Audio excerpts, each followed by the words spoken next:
Hey guys, Foodhoodoo here.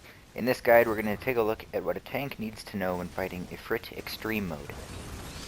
So first of all, you want to make sure that you set the other tank as your focus target so you can easily keep track of the number of stacks they have. Also, you'll notice we're tanking Ifrit at the marker A here. I put that there before the fight at around between 10:30 and 11 on a clock. So you might want to check at the beginning of the fight to see the angle that I put down that marker.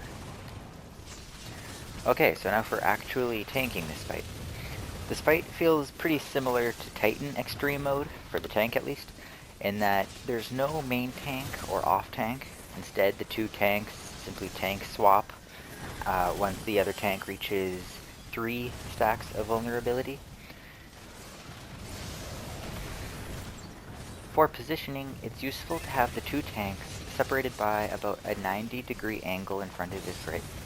That way when it's your turn to tank swap, you don't need to run up right in front of Ifrit and provoke, and then have both tanks eat up the cleave.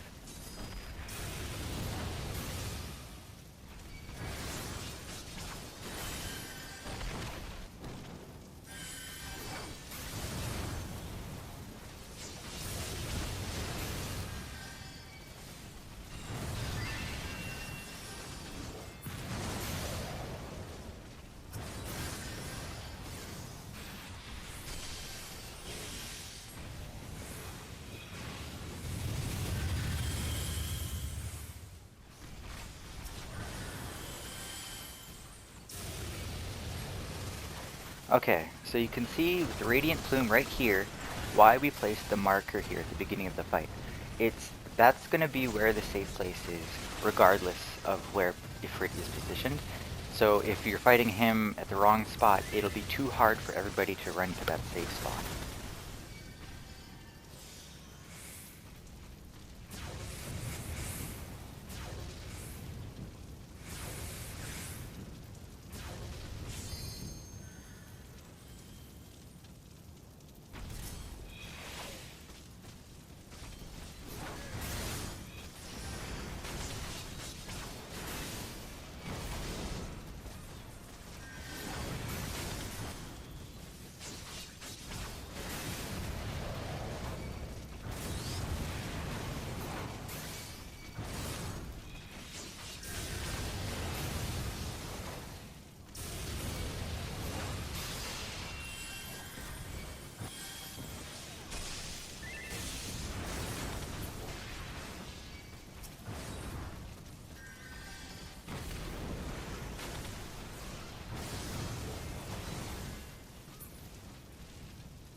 So during the nail phases for the quote-unquote off tank, I've seen different strategies.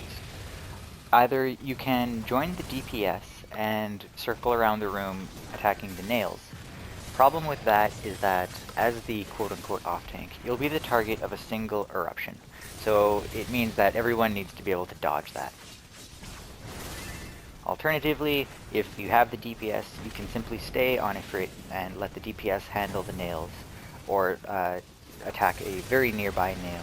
You don't wander around too much because I didn't explain it, but there is a healer that has a really weird mechanic where if you get too close to it, you'll receive a lot of damage. So as a general rule throughout the fight, you just don't want to wander around too much. Now, I probably should have been attacking the nails as quote-unquote off-tank, but my main priority is the stacks of the vulnerability and tank swapping. This was actually my first time taking down Ifrit, so I didn't want to distract myself. Now, another mechanic is the tethers that appear between the quote-unquote off-tank and another party member. It's best to tank swap between the tethers in like the split second between them, but it's not a huge deal. You'll notice the safe spot for the Radiant Plumes here has moved a little bit clockwise relative to that marker. This happens each time, so the third radiant plumes will be even a little bit more further. So that's just something to keep in mind. I've seen some people place 3 separate markers at the beginning of the fight, so just keep that in mind.